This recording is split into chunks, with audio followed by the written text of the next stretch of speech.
अस्सलाम वालेकुम students. Drawing and designing course के हवाले से इस लेक्चर में मैं आपको कुछ टेक्निकल तरीके से स्पायरोग्राफ के लिए मैं एक प्रोटोटाइप बनाना सिखाऊंगा।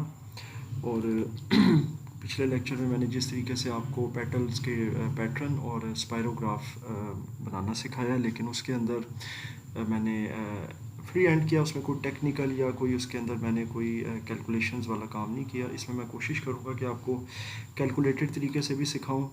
देखें जी, आप एक सर्कल ड्रॉ करते हैं MS पेंट में। उसके बाद आपने इसका एग्जैक्ट सेंटर लेना होता है, ठीक है। अब आप अगर फॉर एग्ज़ाम्पल यहाँ से कोई भी एक सेंटर लगा देते हैं, ठीक है।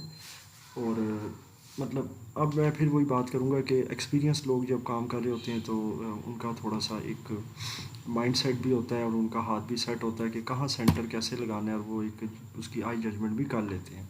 लेकिन नए लोगों के लिए थोड़ा सा होता है कि यार थोड़ा सा इधर उधर ना हो जाए। अब इसके इधर उधर होने से क्या होगा कि अगर सर्कल आपका इस तरीके से सेंटर प्रॉपरली अलाइन नहीं है, यहाँ से आपने इसको ट्रांसपेरेंट रखना है, तो ये देखें आप मसला कर सकते हैं। ये देखें यहाँ पर। और फिर उसके बाद आपके लिए यहाँ पर जब आप जाते हैं तो ये देखें, इसको इधर से अगर आप पॉइंट आउट करते हैं तो ये चीज़ थोड़ी सी ऊपर आ जाती है इधर इस तरह से। अगर आपने एग्जैक्टली किसी सर्कल के अंदर आपने सेंटर लेना है MS पेंट में, तो उसके लिए आपने सबसे पहले फाइल में जाना है और प्रॉपर्टीज़ में जाकर आपने यहाँ से विड्थ एंड हाइट को मेक श्योर के स्क्वायर बना देना है। स्क्वायर का मतलब ये है कि यहाँ पर ये जो पिक्सल्स आ रहे हैं, वंस अगेन मैं आपको ये चीज़ रिमाइंड करा दूं कि पिक्सल्स और रेजोल्यूशंस के हवाले से इंशाल्लाह ड्राइंग एंड डिज़ाइनिंग में बहुत जल्द मैं आपको इसकी बेसिक्स भी बताऊंगा। 96 DPI क्या होती है और ये क्या चीज़ है। अच्छा जी, यहाँ पर आप सिंपली एक स्क्वायर बना लें इसका। तो आप इसको लेट सपोज 150 मल्टीप्लाइड 150 कर दें, तो ये आपका समझ लें कि एक स्क्वायर हो जाएगा पिक्सल्स का ये। तो अगर आप इसको बड़ा करना चाहें यहाँ से, तो आप इसको 250 बाई 250 भी कर सकते हैं। ये जनाब 250 बाई 250। तो इस तरीके से ये कैनवस आपका आ जाएगा जो बिल्कुल स्क्वायर है। अब इसमें जनाब आपने एक सर्कल ड्रॉ करना है। सर्कल आप एक फ्री हैंड कोई भी ड्रॉ कर लें। इसके लिए इसको एग्जैक्ट सर्कल करना है, शिफ्ट वगैरह कोई ज़रूरत या कंट्रोल नहीं है। अच्छा, अब आपने इसको यहाँ पर एरो के साथ अलाइन कर देना है। मेक श्योर 2 कॉर्नर्स को अलाइन करें। उसके बाद सबसे पहले इसको हॉरिजॉन्टली यहाँ से स्ट्रेच करें। ये जनाब आपका स्ट्रेच हो गया। और उसके बाद आपने वर्टिकली स्ट्रेच करना है। तो ये आपने जो लिया हुआ है एक स्क्वायर कैनवस, ठीक है, जिसकी रेजोल्यूशन कह लें या इसकी विड्थ हाइट कह लें, वो दोनों कॉर्नर से यानी लेंथ और विड्थ इसकी बराबर है, वो इसकी ओके हो गई है। अब जनाब आपने ये करना है कि इसमें आपने सेंटर लेना है, ठीक है।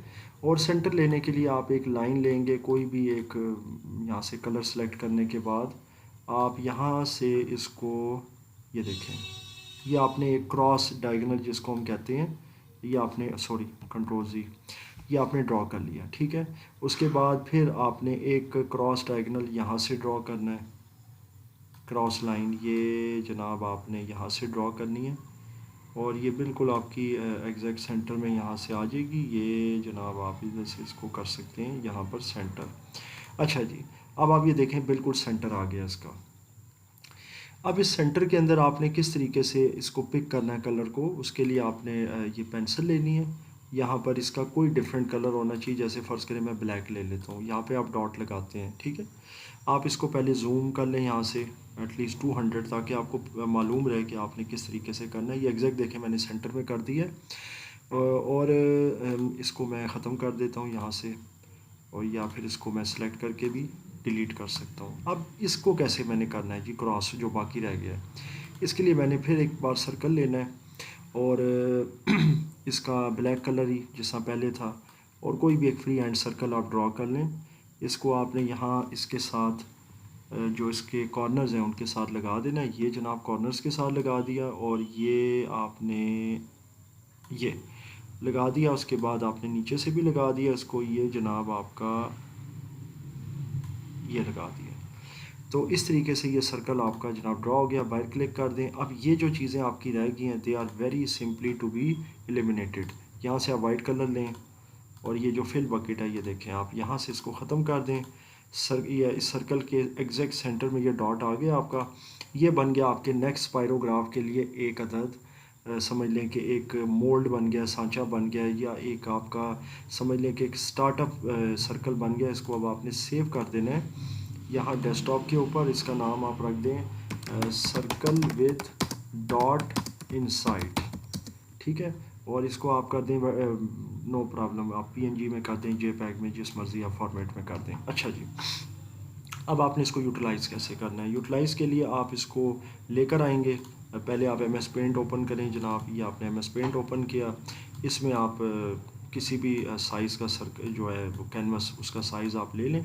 ये मैं फ्री हैंड यहाँ से मैं इसको मतलब इसको रीसाइज़ कर सकता हूँ। इसके ये हॉरिजॉन्टल जो हैंडल्स हैं और वर्टिकल जो हैंडल्स हैं उनके साथ।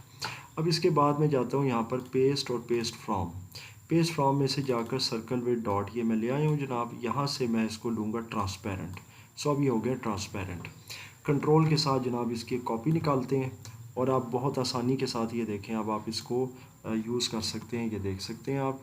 और ये उसके बाद ये वही चीज़ है, यहाँ से देखें आप डॉट यहाँ लगाएं, फिर उसके बाद आप यहाँ पर रखते हैं। क्योंकि मैं जस्ट एग्जांपल बता रहा हूँ, अभी मेरा मकसद वो नहीं है कि कोई कंप्लीट एक मैंने स्पायरोग्राफ आपको बताना है।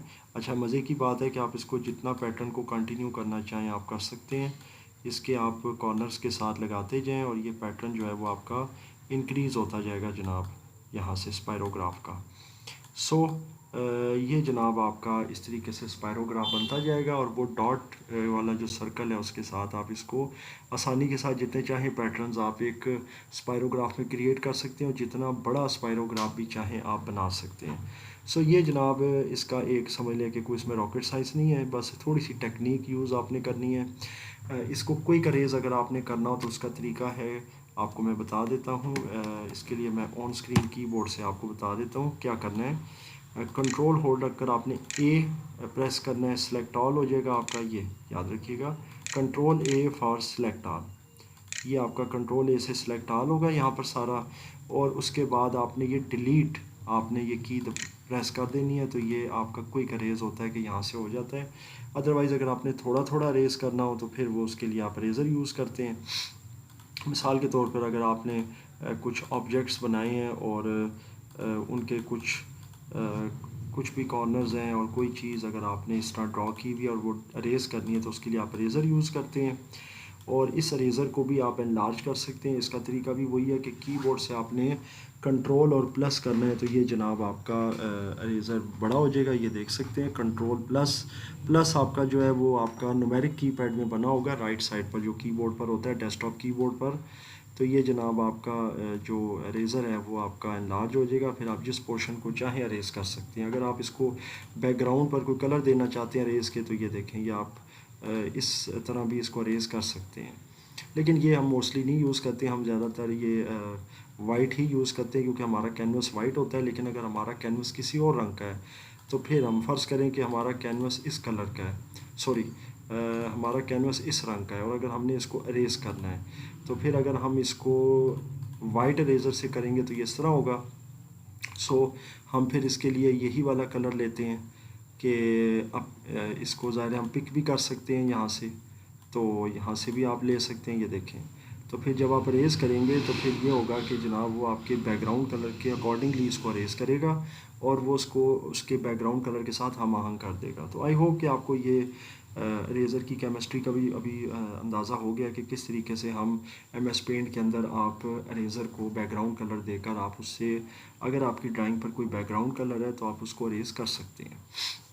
सो जनाब ये एक शॉर्ट सा लेक्चर था, इस पर आप काम करें और प्रैक्टिस करें, और अगर इसमें किसी किस्म का कोई क्वेश्चन है तो मुझसे ज़रूर पूछिएगा।